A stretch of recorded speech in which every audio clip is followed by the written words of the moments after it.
nawe hari abasore bamuterura yitwa nde dore abasore baraje we bigiye imodoka itaraboneka oya nibamuterure bamugeza muze mufatikanye gasore rwose mugere hano hirya reka se nk'umuterure shaka sibyo iyo modoka wese uri umudamu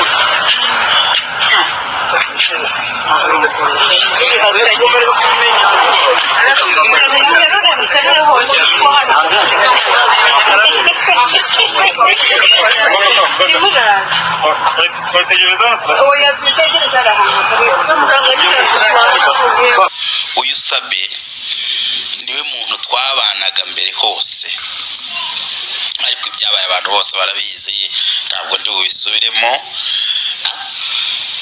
ntahuriye n'iy'Imana. None se Ndimbati kubera iki uyu munsi ibi bintu byakurakaje ku buryo nabigarutseho ariko ibi bintu bibaye kuri Sabe ibi bintu kubigarukaho ntabwo ari ukubigarukaho kundi kuko sinjye wabivuze njyenyine ibintu biri kuri iyi mihanda kabaye akaritije birababaje cyane kuba aka kanya mu myaka hafi 2 mfunguwe ku itariki 29 z'uku kwezi niyo tariki ntashobora kwibagirwa kuko niyo nafunguriweho ku itariki 9 z'ukwezi kwa gatatu sinshobora kuyibagirwa kuko ariyo baje kunjyaniraho ni mu gicuku abazi tariki y'abagore bazi igihe ibera sibyo none umuntu washatse kundoha mu rwobo umuntu wacukuriye imva aka kanya ibyambayeho bikaba ari byo biri kumubaho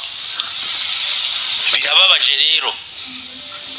ariko bitandukanye no gufungwa uyu munsi yagiye kwivuza hanze mu byo twumvise ni Theo Manirakiza wambwiye ayo makuru mu kiganiro niyo mpamvu mbivuze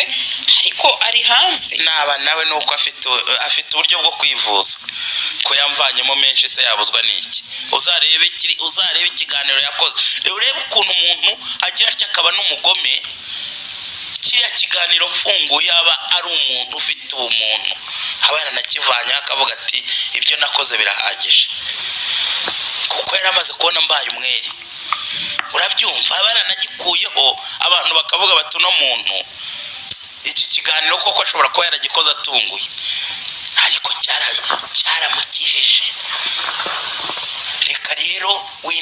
reka no kunabihisha reka nawe wumva ingaruka z'ubugome reka wumva ingaruka z'ubugome ntugire ngo zigaruka uko atigeze bamufata Imana ihora ihoze niba mufata Imana ihora ihoze uriya mugore usutamiye imbere ye umufashe yaryamyeho nuwande umugore we ndamuzi ngaho none umva ko nitwe dukunda abagore umugore we ndamuzi n'umuntu aramubaje ngo ese ni umugabo wawe ngo yingo ni umugabo wawe ni umugabo wa ni inshoreke yawe kimwe n'abandi bose urumva reka nkubwize ukuri Sabe yarampemukiye noneho reka mbivuge yarampemukiye iyi myaka ishize yakagombye kuba yaravuze ati Ndimbati reka ibi bintu birangire nagiye mbisaba inshuro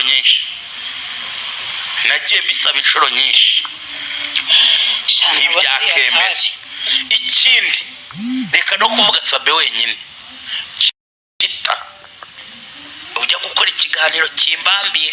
mujya kugikora mwarajyanye urangije ugije muri gereza habaye ibiganiro nza ngusanga nkuramutsa numva uri umuntu wampumuriza ugiye no kunyoherereza ndakubwira ni ushaka akantu nshyiriraho kabyaraho uribuka amafaranga wabaye nese amafaranga kuko nzayo gusubiza